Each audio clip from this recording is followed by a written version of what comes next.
Imagine a warship that can just vanish. One that slips beneath the waves, stalks its prey completely unseen, and then strikes without a single warning.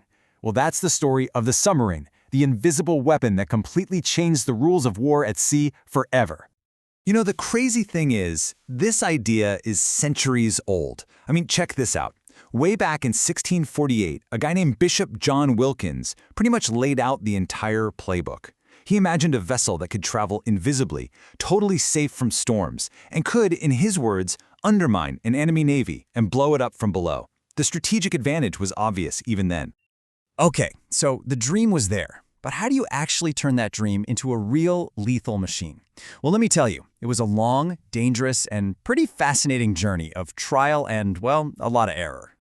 Let's just walk through the baby steps here. We start in 1620 with Cornelius Drebbel, who basically builds a rowboat that can go underwater. Then, fast forward to the American Revolution, you get the Turtle, a hand-cranked vessel, by the way, attempting the first ever military attack. By 1800, Robert Fulton's Nautilus gets a bit cleverer, adding a sail for traveling on the surface. But the real breakthrough, the moment everyone realized this could actually work, that was the Confederate H.L. Hunley during the Civil War. It became the first submarine to actually sink an enemy warship. Now, the story has a tragic ending. The Hunley sank too, but it proved the concept. It was possible. So despite those early tries, it was really World War I that took the submarine from a sort of quirky invention and turned it into one of the most feared weapons on the entire planet. And when I say feared, I mean it. Just look at this number, 5,000. That's how many Allied ships German U-boats, or undersea boat, sent to the bottom of the Atlantic. They proved that a small, hidden vessel could absolutely cripple the supply lines of a massive global empire.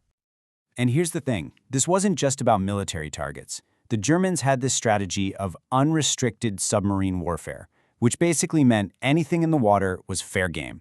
Merchant ships, even passenger liners. The sinking of the Lusitania in 1915, a civilian ship, created this massive public outrage in America and was a huge reason the United States eventually entered the war, totally changing its course. So by the time we get to the Second World War, the submarine has grown up. It's no longer just a disruptive new toy, it's a central pillar of naval strategy for pretty much every major country involved. And what's really interesting is you have these two completely different submarine wars happening at the same time. Over in the Atlantic, you've got Germany's wolf packs at it again, hunting Allied convoys. But in the Pacific, the roles are completely flipped. There, it was the American submarines that were systematically taking apart Japan's maritime lifeline. And just how effective were they? Look at this. U.S. submarines sank over half, 55%, of Japan's entire merchant fleet. For an island nation, that's a death blow. It effectively strangled their ability to get supplies, to get fuel, to wage war. It was devastating. Then, after World War II, a technological leap happened that made the submarine more powerful, more terrifying than anyone could have ever imagined. And that leap was nuclear power. Nuclear propulsion changed absolutely everything. All of a sudden, a sub didn't need to surface for air or to refuel. It could stay hidden for months at a time. It could move faster than the ships hunting it. It made its own oxygen, its own fresh water. It became a true underwater leviathan, completely independent from the world above. This incredible endurance gave birth to probably the single most important strategic idea of the Cold War: second strike capability.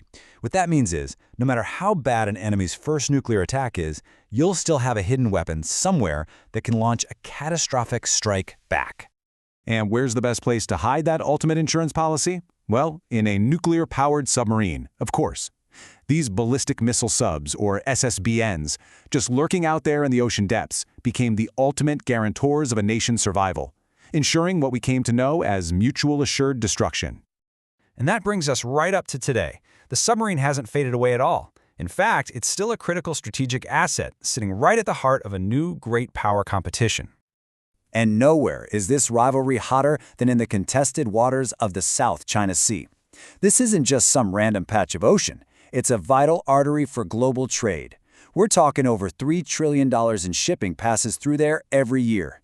It has become the main arena for modern submarine strategy. What's so interesting here is you see this clash of two different philosophies. On one side, you have the U.S. Virginia-class subs. They're nuclear-powered, technologically superior, super quiet, and designed to project power anywhere in the world. On the other side, you have China's rapidly growing fleet of quiet diesel-electric boats, like the Yuan class. They're optimized for the shallower waters in their own backyard, with a strategy of denying access to others. So this has kicked off a brand new, high-tech game of cat and mouse. The subs, the mice, are using special coatings to absorb sound and become invisible to sonar. But the cats are developing new ways to hunt them that don't even use sound. We're talking about things like satellite-based LiDAR using lasers to scan the water, and magnetic anomaly detectors that can spot a giant metal hull from the air, maybe even from space. And this all leads to the one crucial question for the future. A submarine's greatest strength has always been its invisibility, but as technology starts to make the oceans more and more transparent, can the ultimate stealth weapon actually stay hidden? The answer to that is going to shape global security for decades to come.